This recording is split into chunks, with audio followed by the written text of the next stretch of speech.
4 miles that way. If you fly 10,000 miles to Japan, it's going to be a different culture, right? So here's a circle. Napkin drawing number 2. Y'all give me some encouragement on my napkin drawing. Right? That's what I'm saying. So this is a pie chart. The best thing about pie charts is they remind us of pie. I hope my wife cooks a pie tonight. So this is America. This represents all the Americans. All right, and so this is my guesstimate at 40% of Americans, right? So you with me? This is 40%, and this represents 60%. Now this is not exact science, right? So don't stone me if I get something wrong or if my research is not foolproof. I haven't spent $5 million researching this, but I'm listening to some people, including Ed Stetzer, who's the chief missiologist for the largest convention in the country, the Southern Baptist Convention, for example. He writes a lot.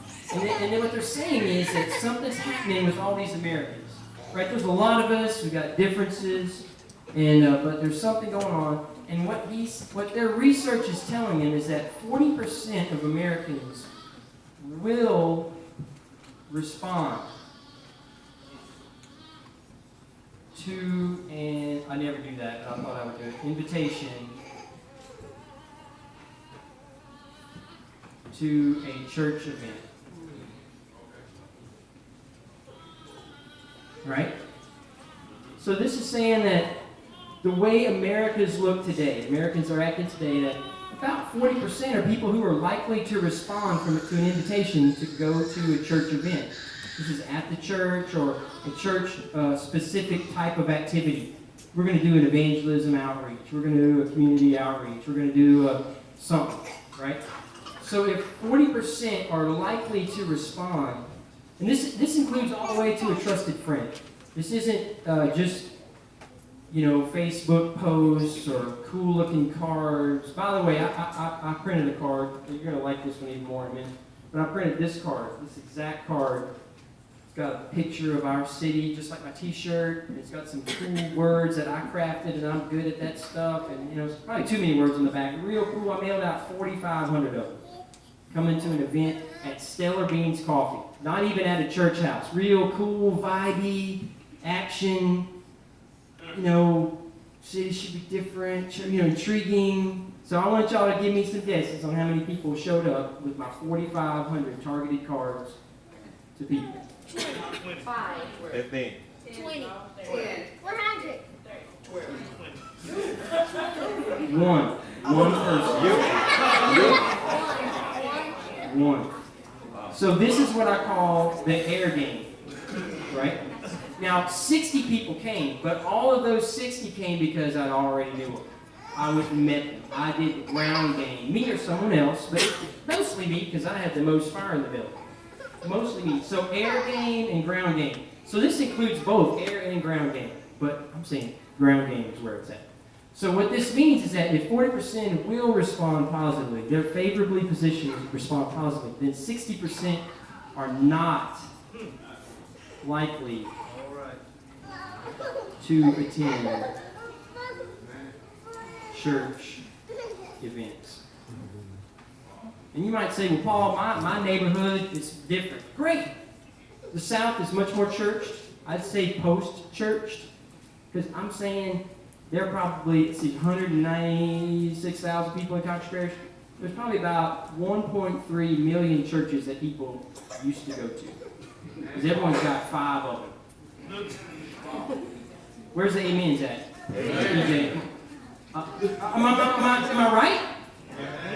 Yeah. I mean, just count up yours.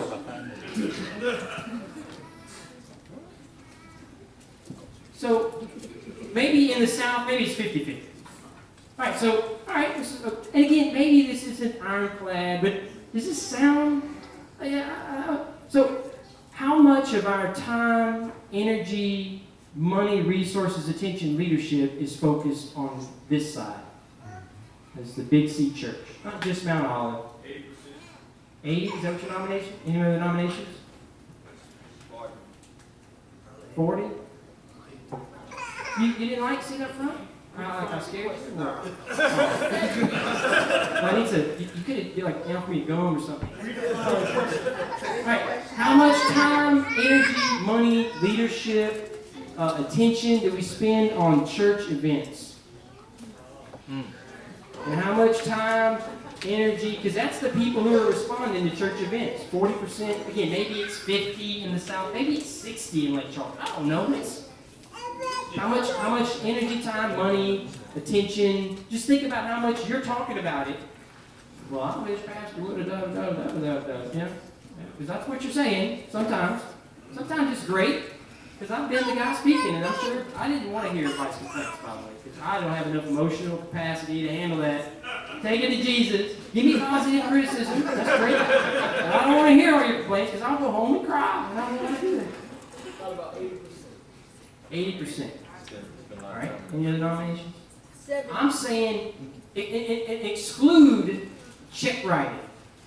If you write a check to a foreign missionary outfit, I'm saying exclude that from the whole formula. Because some churches are real generous with that, have a lot of cash. 30% foreign missions. Well, you're not doing anything. You're writing a check. Yeah. So just talk about what you're doing. So 80%, that's fine. How much over here? About 15%. You know, it's less. So there's two ways, in my view, to view this. One of them is, like, if I find out in my business that one of my employees has been stealing $50,000 a year from me for the last 10 years, I have two responses. The first one is I'm really upset. And the second one is I get a raise tomorrow. Right? Because I can cut that spigot off. And now I'm going to make $50,000 more next year. What? Oh, I really hope I can find someone stealing $50,000 from me tomorrow. Because then I can cut that spigot off, prosecute him, pray for him all the way to jail, and then I start getting that $50,000 for me. This is so great. So we can fuss. If this research helps us see something, we can fuss and complain, or we can say, there's some low-hanging fruit. Are you with me on that metaphor, low-hanging fruit? Right? And what I'm saying is, can anyone tell me when this building was built? There's a marker somewhere. There's a marker.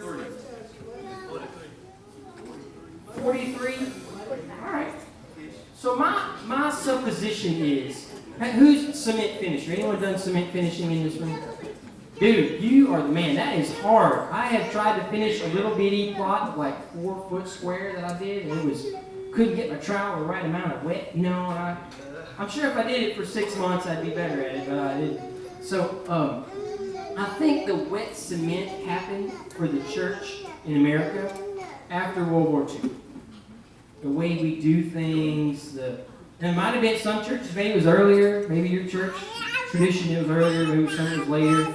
But there was cement was wet, and we formed how we do things, and then that cement dried.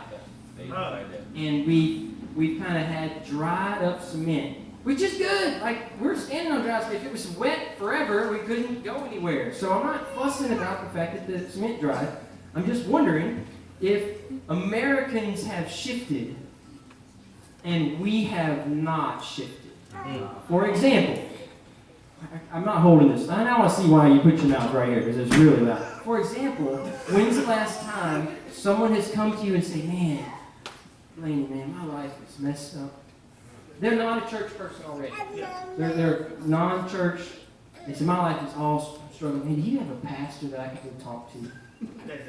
Has anybody in the room had that happen? I've been asking that question. Has anybody in the room had someone who's not already churched, who's come up to you and said, I am in trouble and I need to talk to a pastor right now? I've never had that happen.